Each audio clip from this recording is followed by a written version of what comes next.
Salve pessoal, mais uma vez aula gravada, não pôde ser ao vivo.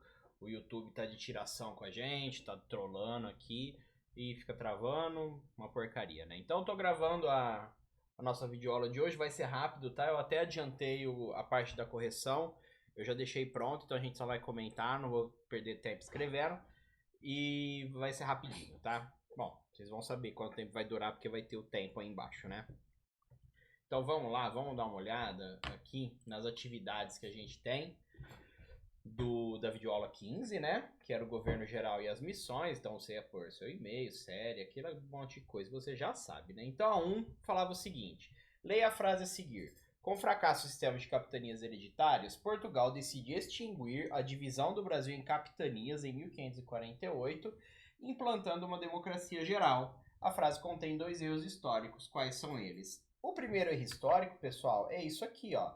Portugal decide extinguir a divisão do Brasil em 1548. Não, mentira. Não extinguiu nada. O sistema de capitanias continuou existindo normalmente, tá? E o outro é isso aqui, ó. Democracia geral. Não é democracia geral. Ele implanta um governo geral para auxiliar os donatários à administração do Brasil. 2. Cite 3 obrigações do governador geral. Já coloquei 3 aqui, né? Tinham outros lá nos slides, mas já coloquei as 3 aqui. Cuidar da colonização e da justiça, organizar as rendas e nomear funcionários. 3. As câmaras municipais dos dias atuais possuem as mesmas atribuições das câmaras municipais da época da colonização? Explique.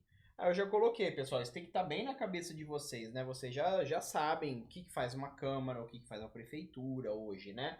Então, ó, não, gente, não possuem as mesmas atribuições. As câmaras municipais atuais são órgãos legislativos, responsáveis pela elaboração de leis e aprovação de projetos, enquanto as câmaras municipais da época colonial eram órgãos executivos para administrar as cidades. 4. Qual era o objetivo da Ordem dos Jesuítas no Brasil? O objetivo era converter os indígenas ao cristianismo. E 5. Todos apoiavam as ações dos jesuítas? Explique. O pessoal teve um pouco de dificuldade, não sei porquê, mas não, pessoal, estava lá bem escrito na teoria, né? Que não, nem todos apoiavam, né? Os colonos, eles tinham interesse em escravizar os indígenas, né? Colocar eles para o trabalho escravo. Então eles viviam entrando em conflito com os jesuítas. Então essas eram as respostas, né? Tranquilinho, né? O pessoal foi bem até. Então tá aí, as 5 questõezinhas da aula anterior, né? Bem facinho para vocês responderem. Agora, pessoal, vamos para a aula de hoje. A aula é rápida, mas tem algumas reflexões importantes para a gente fazer, né? Hoje nós vamos começar a estudar os bandeirantes, né? As entradas e as bandeiras, certo? Então, vou explicar para vocês, tá? Vou deixar aberto aqui já o link, as atividades, porque a gente vai olhar depois, né? Então, entradas e bandeiras, gente. Não tem nada a ver com a bandeira nacional que fica lá tremulando, tá? Tem a ver com bandeirante, bandeirismo, tá? Mas nós vamos aprender aí. A aula vai ser curtinha, vai ser rápida e você vai aprender, ó, não passe de mágica. Então, relembrando, os portugueses, eles chegaram no Brasil em 1500 e iniciaram o processo de colonização, dividindo o Brasil em capitanias hereditárias. Para auxiliar na administração, a coroa portuguesa institui o governo geral. Missionários jesuítas têm o objetivo de evangelizar os indígenas, o que provoca atritos com os colonos que queriam escravizá-los. Isso aqui vocês já estão cansados de saber, já falamos 200 milhões de vezes, e você já sabe tudo isso. Isso é coisa simples e básica. Vamos ver. Então, o que eram as entradas e bandeiras, pessoal? A coroa, que coroa, professora? Coroa portuguesa, né? O reino de Portugal, que era dono do Brasil aqui na época, né? Eles queriam, pessoal, desbravar o território brasileiro. Eles estavam muito concentrados ali na região litorânea, né? Isso indo de lá de cima até embaixo, né? Do Nordeste ao Sul. Então, eles queriam desbravar, né? Tinha muita terra lá, só que nessas terras tinham indígenas, mata fechada. E eles queriam aproveitar, porque pro interior do Brasil poderiam haver riquezas, poderiam haver metais preciosos, poderia haver matérias-primas, né? Tinha muita coisa possível. Então, o que acontece? A coroa e os colonos também, com esse interesse, eles vão implantar o sistema de bandeiras e de entradas. Tem uma diferença entre os dois, nós vamos ver aí, né? Então, o que são as bandeiras? São expedições militares que iam para o interior do país com o objetivo de capturar indígenas e buscar riquezas. Elas ultrapassavam a linha de Tordesilhas. Lembra que tinha o Tratado de Tordesilhas, dividiu o mundo em dois, um lado era Espanha, outro lado era Portugal. Portugal ficou com uma configuração pouca ali do Brasil. Então, as bandeiras, elas já vão começar a ultrapassar isso daí, não vão respeitar o Tratado de Tordesilhas, que logo vai cair por terra também esse tratado aí, porque os portugueses começam a desbravar primeiro essas regiões, no caso o que hoje a gente conhece como o nosso centro-oeste, região norte, né? Então, as bandeiras, elas vão além do meridiano de Tordesilhas. Quem trabalha na bandeira é conhecido como bandeirante, esse nome eu acredito que vocês já conheçam, né? E ela tem um caráter particular, né? Ela é financiada particularmente, não é a coroa em si que financia, né? Que paga o bandeirante, né? No caso aí, colonos interessados em capturar indígena, em ir atrás de escravo fugido, né? Interessado em descobrir se tem alguma mina de ouro perto e tal, ele vai lá, vai pagar um pessoal, que é esses bandeirantes, e eles vão para o interior do país. Já as entradas é praticamente a mesma coisa, tá? Só que ela tem um caráter oficial, é um serviço do governo, tá? Elas buscavam reconhecer o território, aprisionar indígenas e descobrir minas de ouro. Certinho? Temos alguns tipos de bandeira, tá, gente? Diferentes. Temos a bandeira de caça ao indígena, que os bandeirantes iam em busca de indígenas para trabalho escravo, e eles chegavam a atacar missões jesuíticas. Lembra que os jesuítas eles tinham como objetivo catequizar os indígenas e consideravam eles puros e tal, e eles eram contra a escravização desse povo, do povo indígena? Então, os bandeirantes eles vão querer capturar esses indígenas para tanto para às vezes pago pela coroa, às vezes pago pelos colonos, né, que tinham interesse em escravizar esses indígenas, tá? Tinha também em busca de ouro e diamantes, especialmente no final do século XVII. As bandeiras vão durar aí até o século XVIII, tá, gente? No final do século XVII, os bandeirantes reduziram a busca a indígenas, porque o Brasil já estava com bastante escravo a partir do tráfico negreiro, né, vindo da África, né? Então eram os negros que eram a força de trabalho já, e nós vamos estudar ainda escravidão, fica tranquilo, nós vamos chegar lá, tá? Os bandeirantes reduziram essas buscas indígenas e passaram a adentrar o interior do país em busca de riquezas, né? E essas bandeiras abriram muitos caminhos pelo interior do país. E por esse caráter de desbravar, de abrir caminhos, abrir rotas para o interior, para locais desconhecidos, nós vamos ter muitas rodovias brasileiras com o nome de Bandeirantes. Nós vamos chegar lá, tá? Vocês já ouviram falar da rodovia dos Bandeirantes, acredito eu, né? Você pega para ir para São Paulo, por exemplo. Né? Depois da Anhanguera, que é outra rodovia com o nome de Bandeirante, tá? Raposo Tavares é outro Bandeirante. E tinha também o tipo de bandeira de contrato, que os fazendeiros ou o governo geral contratavam bandeirantes para combater indígenas ou recuperar escravizados fugidos organizados em quilombos, né? Então, esses são os 3 tipos de bandeira que a gente tem para falar. E aí, pessoal, o bandeirante, ele tem assim uma visão dupla a respeito dele, tá? Nós podemos falar que o bandeirante ele é tanto visto no Brasil como herói quanto como vilão, tá?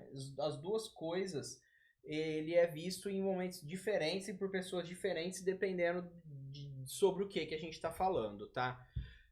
Os bandeirantes, pessoal, eles realmente têm a sua importância em desbravar o Brasil, em abrir caminhos e etc. Nesse ponto, quando você fala do bandeirante como um cara que está abrindo caminho, né?